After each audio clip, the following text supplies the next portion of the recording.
तक एक्सटेंड और जारी रखेंगे जब तक गवर्नमेंट से कुछ रिटर्न में नहीं आ जाता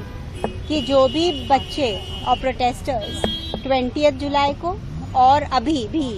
जो जंतर मंतर में प्रोटेस्ट कर रहे हैं उन पर कोई भी लीगल केसेस, FIRs एक्सेट्रा दर्ज नहीं किए जाएंगे और जो भी दर्ज हुए हैं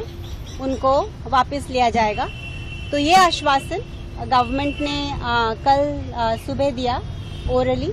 लेकिन सोनम ने कल दिन भर फिर से फास्ट जारी रखा कि वो चाहते थे कि ये रिटर्न में हो और फिर रात को 12 बजे ये शर्तें रिटर्न में मंजूर हुई कि एक तो किसी के ऊपर FIR या कोई भी लाठीचार्ज या कोई भी अनड्यू फोर्स नहीं डाला जाएगा और सेकेंडली जो भी नीट के जो बच्चों ने सुसाइड किया है उनकी फैमिलीज को कॉम्पेंसेशन दिया जाएगा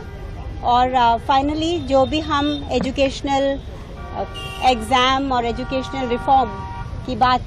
को हमने आगे रखा था वो पार्लियामेंट में डिस्कस होगी और इसका ज़रूर कुछ ना कुछ रिजल्ट और सॉल्यूशन निकलेगा। तो ये सारी चीज़ें गवर्नमेंट ने लिखित रूप से साइन करके दी है और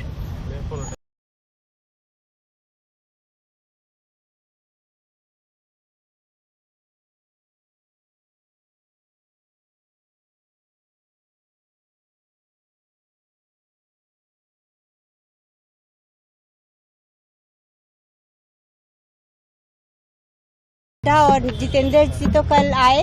सरकार की तरफ से, उसके पहले अलग अलग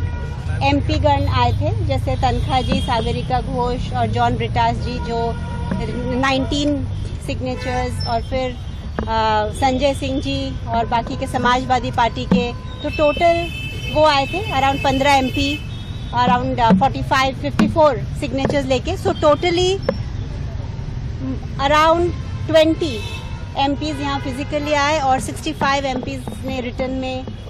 ये जो ऑपोजिशन के थे और जो हर पार्टी को रिप्रेजेंट करते थे उन्होंने भी ये आश्वासन दिया है कि पार्लियामेंट इन मुद्दों पे डिस्कशन करेगी। तो हमारे लिए ये बहुत ही एक सक्सेसफुल मूवमेंट रहा है क्योंकि एक तो गवर्नमेंट ने जो कि दोनों जो सरकार है और जो ऑपोजिशन है सब ने मिल के ये डिसीजन लिया है कि एजुकेशन एक बहुत इम्पोर्टेंट इशू है और इस पर डिस्कशन इस मॉनसून सेशन में होगी और आगे भी ये रिफॉर्म्स जारी रहेंगे। ये नंबर 1 है, ये तो इमीडिएट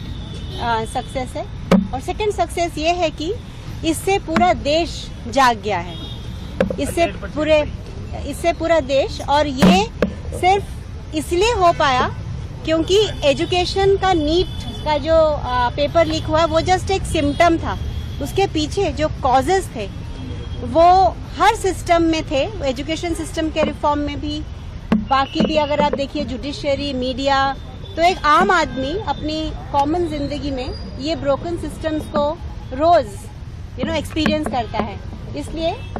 ये जो हमें राष्ट्र भर से समर्थन मिला ये उसका प्रतीक है और हम आशा करते हैं कि ये गवर्नमेंट के लिए भी एक वेकअप कॉल हो। अभी तक शायद उनको इतना पता ना हो कि देश उनसे इतना उम्मीद करता है और नाराज है, तो इसीलिए ये हर एंगल से ये जैसे सक्सेसफुल आंदोलन रहा, तो इसकी वजह से सोनम ने कल अपना फास्ट ब्रेक किया और अब आज वो पूरे लिक्विड्स पे है। धीरे धीरे एक प्रोसेस होता है वापस डाइजेस्टिव सिस्टम को किक स्टार्ट करने का। तो आज सारे वेजिटेबल, दाल, ये सब लिक्विड, कोकोनट वाटर आज लिक्विड पे रहेंगे, फिर धीरे धीरे कल से सेमी सॉलिड और फिर सॉलिड्स में वो ट्रांजिशन करेंगे।